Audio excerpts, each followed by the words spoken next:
Just under 49% from the field, 6 assists to go with 6.5 boards. Pretty good stuff. He was excellent against Milwaukee as well. A lot of time left, plenty of time to turn things around, but not a great start for Jimmy so far. Jimmy needs some coffee, Matt. Yeah, well, espresso. He's got plenty of coffee, right? That's his thing. Yeah, he needs that coffee back. Yeah. Maybe he's got to change blends. Something. I don't know.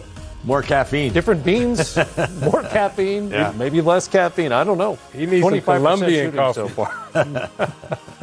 Let's hear from Jimmy Buckets, who's knocked down just 8 shots in 32 attempts so far. Hey, Jimmy. Obviously, they got off to a fast start, hit the 10 threes, and kind of set the tone. How would you kind of explain what happened in those first few minutes of the game? Hell, they imposed their will, did what they do best, get out in transition. And they made a lot of shots, but we didn't make anything difficult on them, didn't take anything away. The game got out of hand pretty early. And, been critical of this team at some points this year, and there's been a lot of highs and lows. What's your message to the team after a game like this, and kind of what do you hope to learn about this team next 8 hours or so? That it's never that bad. We're not going to say that it's all good either, but we know what we have to do better. I think the bright spot is I don't think you could play any worse. Thank you, Jimmy. Next we'll go to Ira Winderman. Jimmy, Coach said he's got to do some things to help you and Bam get going a little bit more. Do you think that's the case, that it's something systematically that has to change, or do you think it's on you and Bam individually? I think we know what we have to do. I think sometimes we get a little lost in getting everybody involved, and that's not a bad thing. I think that's what's made myself and him a really good player in this league. But I think at times you got to go, myself especially. We get it, we understand, man, but we rely a lot on our teammates to get them to rock as well. I don't think that we can get away from that, but maybe we just got to impose our will a little bit more, be a little bit more aggressive.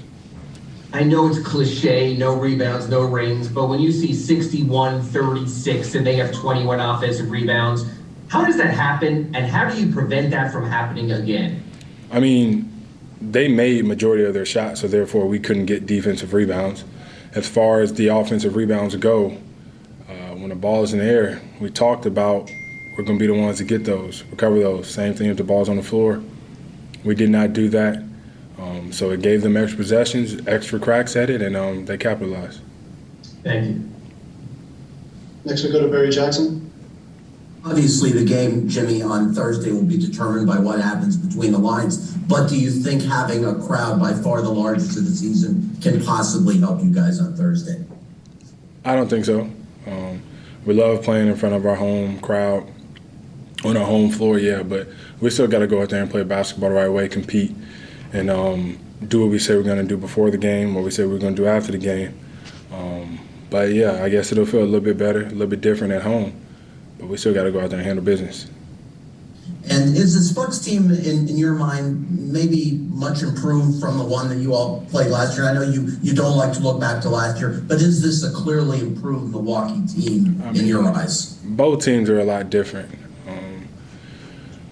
But, yeah, we don't get stuck on last year. We got to worry about the game that we got coming up and handle business that way.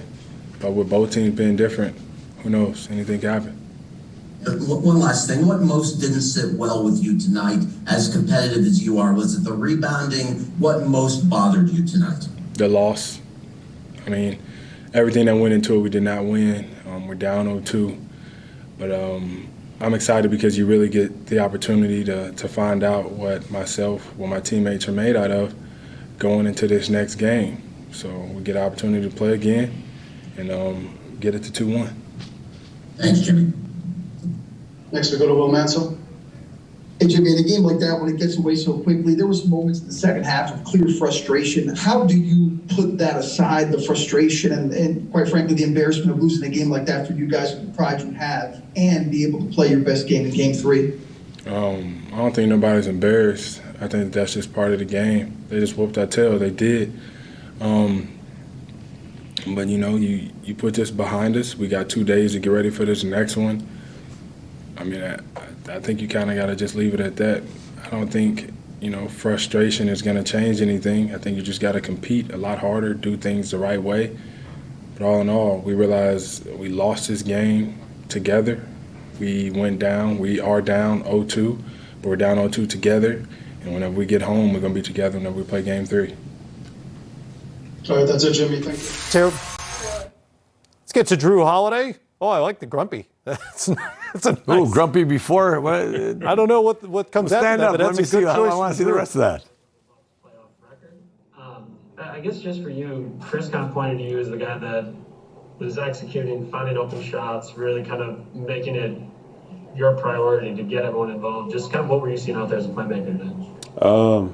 Really just trying to attack the paint and dish out. We know they're a team that is a great defensive team, and they pack the paint when they play. And last game we didn't make as many threes as we wanted to, but just trusting ourselves and our teammates, being able to get into the paint and dish it out for three for some wide open looks.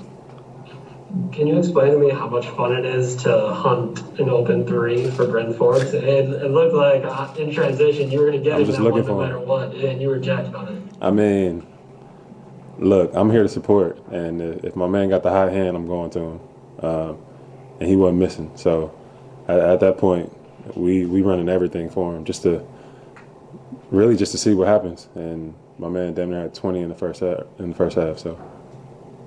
For you, obviously, we always talk about defense, but you guys were pressing 94 feet for most of that first half. What do you think of your team's commitment to have that willingness to put that pressure on Miami and really make them feel you?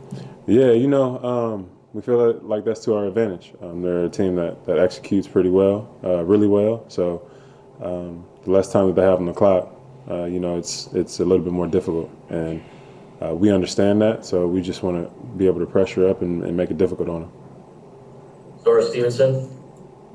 What do you feel like you all must keep in mind as you head down to South Beach? Let me know if you can hear me. Could you hear me? Sorry. I didn't exactly hear did y'all hear it? So basically the question is, what must you all keep in mind as you head down to South Beach? Keep the same energy. Keep the same energy. We got to go down there like it's us against the world.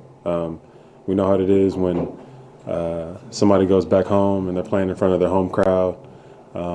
But at that point, it's going to be us against the world. So we're going to have to wrap our arms around each other and be our own energy and be our own fans at that point. Steve McGargy.